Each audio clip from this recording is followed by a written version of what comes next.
हम दोनों शादी के 3 साल हुए थे और एक दिन पत्नी के मन में ख्याल आया, क्या होगा अगर मैं अपने पति को छोड़कर चली जाऊं? पति का रिएक्शन क्या होगा? फिर वह क्या करेगा? इस विचार के चलते पति की परीक्षा लेने के लिए उसने एक चिट्ठी लिखी। उसमें लिखा, आपके साथ रहकर बोर हो गई हूँ। मुझे अब इस गृहस्थी से कोई लगाव नहीं है। मैं तुम्हारे साथ एक पल भी नहीं रह सकती, इसलिए मैं तुम्हें और इस घर को छोड़कर जा रही हूँ। उसने वो चिट्ठी टेबल पर रखी और खुद बेड के नीचे जाकर छुप गई। थोड़ी देर बाद पति ऑफिस से घर लौट आया। उसे घर में अपनी पत्नी कहीं नहीं दिखी। फिर उसकी नज़र टेबल पर रखी चिट्ठी पर पड़ी। चिट्ठी को उठाकर उसने पढ़ी। थोड़ी देर तक बिल्कुल शांत रहा, कुछ नहीं बोला।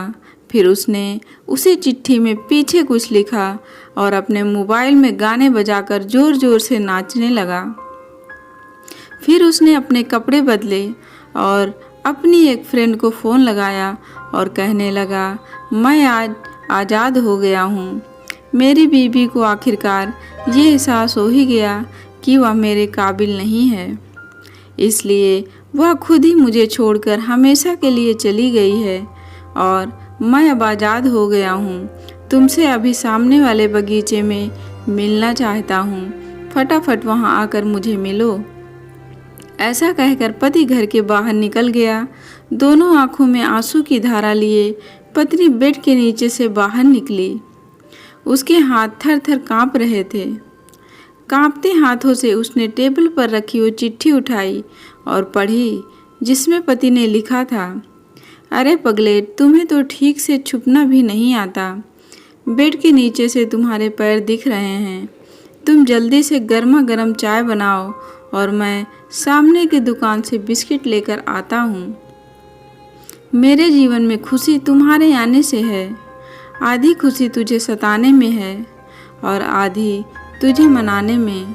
आखिर लास्ट में तो हम दोनों ही साथ रहेंगे ना। कभी हम झगड़े, एक दूसरे की टांग खींचें, एक दूसरे को बुरा भला कहें, फिर भी एक दूसरे पर दादागिरी करने के लिए लास्ट में हम दोनों ही रहेंगे ना। जो बोलना है बोलो, जो करना है करो। जब चश्मे गुम हो जाएंगे तब एक दूसरे के चश्मे ढूंढने के लिए लास्ट में तो हम दोनों ही रहेंगे ना। कभी मैं रूठूं तो तुम मुझे मनाना, कभी तुम रूठो तो मैं तुम्हें मना लूँगा। एक दूसरे को लाड लड़ाने के लिए आखिर में तो हम दोनों ही होंगे ना। जब नज़र कम आएगा, सुनाई भी कम देगा, तब एक दूसरे में एक दूसरे को ढूंढने के लिए हम दोनों ही होंगे ना।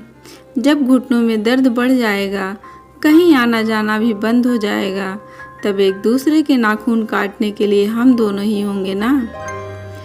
मेरी रिपोर्ट तो बिल्कुल क्लियर है।